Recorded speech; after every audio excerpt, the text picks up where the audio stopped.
நீங்கள் கேட்டுக்கொண்டிருப்பது HelpAge India Thamaraikulam முதியோர் கிராமத்தில் இருந்து ஒலிக்கும் கடல் வாணி. இந்த நிகழ்ச்சி மூத்த குடிமக்கள் தயாரித்து வழங்கும் அனுபவம். மேலும் ஹெல்பேஜ் இந்தியா கடலூர் ப்ராஜெக்ட் தலைவர் திரு வேணுகோபால் ராமலிங்கம், ஹெல்பேஜ் இந்தியா கடலூர் இயக்குனர் டாக்டர் திரு சத்யபாபு மற்றும் கடல்வாணி ரேடியோ டெக்னிக்கல் பர்சன் திரு மனோஜ்குமார்.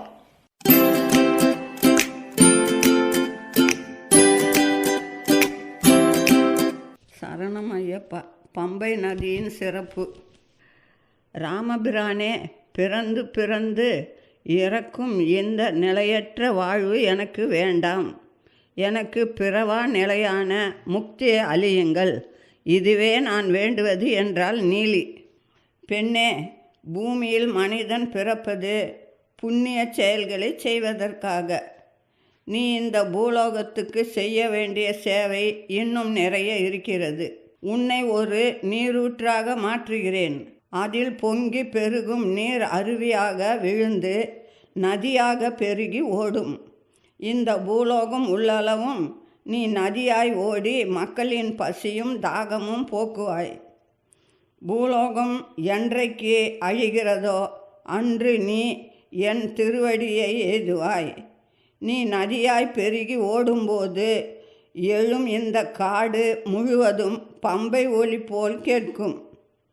எனவே மக்கள் உனக்கு பம்பை என செல்ல பெயரிட்டு அழைப்பர். இங்கிருக்கும் தர்மசாஸ்தாவை காண வரும் எல்லா பக்தர்களும் உன்னிடத்தில் பிதுர்க்கடன் நிறைவேற்றி தங்கள் முன்னோர்களை மகிழ செய்வர். உன் ஒரு துளி அந்த பக்தன் மீது பட்டால் கூட அவன் நினைத்தது நிறைவேறும் என வரமளித்தார். இது கேட்ட நீலி அளவில்லா மகிழ்ச்சி அடைந்தாள். அவளை ராமா நீரூற்றாக மாற்றினார். அந்த நதியாக பெருகியது. நான் உருவாக்கிய புண்ணிய நதியில் ராமன் நீராடி பித்ருக்கடன் செய்தார். பிறகு இலங்கை சென்று சீதா பிராட்டியை மீட்டு வரும்போதும் பம்பையில் பிதுர்க்கடன் செலுத்தினார். பிதுர்க்கடன் செலுத்துவது ஒவ்வொருவரின் கடமை. தென்னகத்தில் ஆண்களே பிதுர்க்கடன் செய்யும் வழக்கம் இருக்கிறது. வடக்கே பெண்களும் பிதுர்க்கடன் செலுத்துவர். அந்த காலத்தில் பிதுர்க்கடன் செய்யும்போது முன்னோர்கள் நேரில் வந்து தங்கள் பிள்ளைகள் தரும் பிண்டத்தை பெற்று செல்லும் வழக்கம் இருந்தது. பம்பை நதிக்கரையில் ராமருக்கு ஏற்பட்ட ஒரு அனுபவம்தான் இந்த வாழ்க்கையையே மாற்றியது. அதன்படி முன்னோர்கள் நேரில் வராமல் அவர்கள் இருக்கும் இடத்துக்கே மறைமுகமாக பிண்டம் சென்று சேரும் பழக்கம் ஏற்பட்டது. பிண்டம் என்றால் அரிசி மாவு உருண்டை. இதை நதிகளில் கரைத்தால் அது முன்னோரின் பசி போக்கும் என்பது ஐதீகம். ராம லட்சுமணருடன் சீதையும் பம்பை நதிக்கரையில் பிதுர்க்கடன் செலுத்தினாள். அப்போது சீதை மாதவிலக்காக இருந்தாலும் பிதுர்க்கடன் செய்ய தடையில்லை என்ற நியதி அப்போது இருந்தது. ஆனால் அவர்கள் மற்றவர்களுடன் சேராமல் தனித்து பிதுர்க்கடன் செய்வர். ராம லட்சுமணர் ஒரு புறமும் சீதை மற்றொரு புறத்திலும் அமர்ந்து பிதுர்க்கடன் செய்தனர். அப்போது தசரதர் நேரில் வந்தார். தன் மருமகள் கொடுத்த பிண்டத்தை பெற்றுக்கொண்டு அவளை ஆசீர்வதித்து மறைந்து விட்டார். ராமனுக்கு ஆச்சரியமாக போய்விட்டது. பெற்ற பிள்ளையிடம் பிண்டம் பெறாமல் மருமகளிடம் வந்து பெற்ற ரகசியம் என்ன என்று அறியும் ஆவலில் அனுமனை அனுப்பி பிரம்மலோகத்தில் இருந்த தன் தந்தையை அழைத்து வர உத்தரவிட்டார். தசரதரும் நேரில் வந்து ராமனின் எதற்காக என்னை அழைத்தாய் என்றார். ராமன் தன் சந்தேகத்தை அவரிடம் கேட்டார். ராமா, மனிதன் பூமியில் வாழும் வரைத்தான் மனிதனுக்கு மனைவி, குழந்தை, உறவுகள் என்ற பாசமெல்லாம். அவன் மறைந்துவிட்டால் பூரண ஞானம் பெற்று விடுகிறான். பணம், பொருள், பதவி ஆசையெல்லாம் அவனை விட்டு போய்விடுகிறது. இவை நிலையற்றவை என்பதை உணர்ந்து கொள்கிறான். நான் இறந்து பிரம்மலோகம் சென்றதும் எனக்கு தானாகவே இந்த ஞானம் வந்துவிட்டது. எல்லாரும் சமம் என்ற உள்ளுணர்வு ஏற்பட்டது. எனக்கு சீதையும் நீயும் ஒன்றாகவே தெரிந்தீர்கள். எனவே அவளிடம் பிண்டம் பெற்று சென்றேன் என்றார். நிகழ்ச்சியை தொடர்ந்து கேட்பதற்கு முன் மூத்த குடிமக்கள் அதாவது சீனியர் சிட்டிசனின் உதவிக்கான டோல் ஃப்ரீ ஹெல்ப்லைன் எண்ணை நோட் பண்ணிக்கோங்க. 145667.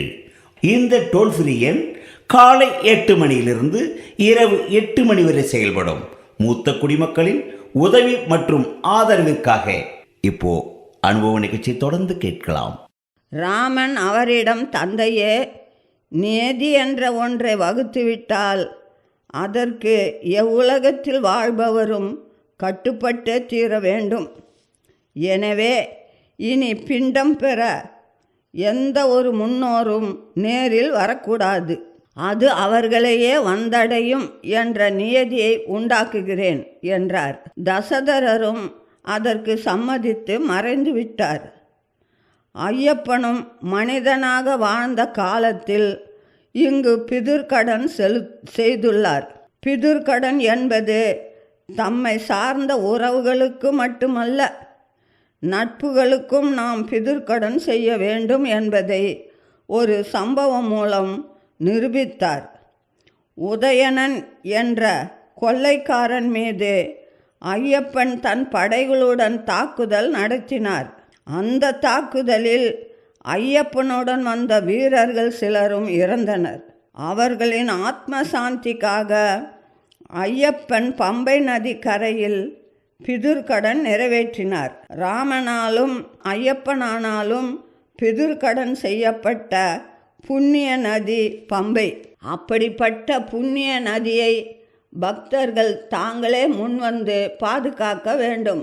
சபரிமலை பயணத்தில் பம்பை நதி புண்ணிய நதியாக இருப்பது போல எருமேலி என்ற இடமும் புண்ணிய பூமியாக திகழ்கிறது. மகிழ்ச்சியை அழிக்க வந்த ஐயப்பன் நள்ளிரவு வேளையில் இவ்வூரில் தங்க வேண்டிய சூழல் ஏற்பட்டது. ஊரே உறங்கிவிட்ட நிலையில் ஒரு வீட்டில் இருந்து சற்று வெளிச்சம் வெளிப்பட்டதை ஐயப்பன் கண்டார். அந்த வீட்டிற்கு சென்று பார்த்தபோது ஒரு மூதாட்டி மட்டும் இருந்தார். பாட்டி, நான் வெளியூர்காரன். உன் வீட்டு திண்ணையில் இரவில் தங்கிக் கொள்ளலாமா என கேட்டார். ஆனால் தான் யார் என்பதை அவளிடம் சொல்லவில்லை. ஐயப்பன் தங்கியதால் அந்த வீட்டுக்கு புத்தன் வீடு என்று பெயர் ஏற்பட்டது. புத்தன் என்ற சொல்லுக்கு ஒளியை கண்டவன் என பொருள். ஐயப்பன் அந்த வீட்டில் விளக்கொலியை கண்டதால் இந்த பெயர் ஏற்பட்டது. ஐயப்பன் மகிழ்ச்சியுடன் போராடி முடித்ததும் அவளது உடல் மீது நின்று நடனமாடினார். அவர் ஆடுவதைக் கண்ட மகிழ்ச்சியில் சுற்றி நின்ற பக்தர்களும் சுவாமி திந்தக்தத்தோம், ஐயப்ப திந்தக்தத்தோம் என்று கோஷமிட்டபடியே ஆடி மகிழ்ந்தனர்.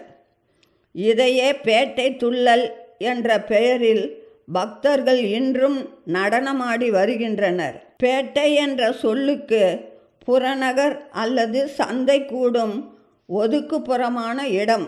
சபரிமலை பயணத்தில் புறநகராக விளங்குவது எருமேலி.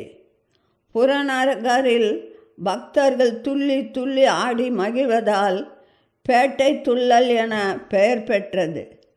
பக்தர்கள் தங்களுக்கு தேவையான பொருளை வாங்கும் சந்தையாகவும் எருமேலி விளங்குகிறது. ஐயப்ப சுவாமியை நைஷ்டிக பிரம்மச்சாரி என்பர். நைஷ்டிகம் என்றால் தினமும் என பொருள். ஆம், அவர் என்றுமே பிரம்மச்சாரிதான். ஆனால் அவர் ஆரியங்காவில் புஷ்கலா தேவியுடன் அருள் பாலிக்கிறார். அப்படியானால் இதில் ஏதோ ஒரு தாத்பரியம் இருக்க வேண்டும். அது என்ன?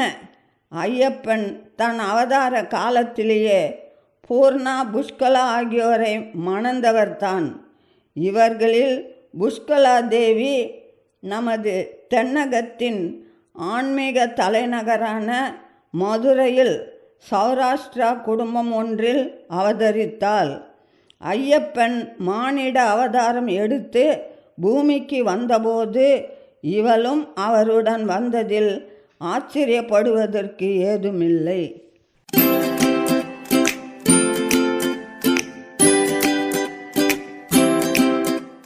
நேயர்களே, இந்த அனுபவ நிகழ்ச்சி இத்துடன் நிறைவு பெறுகிறது.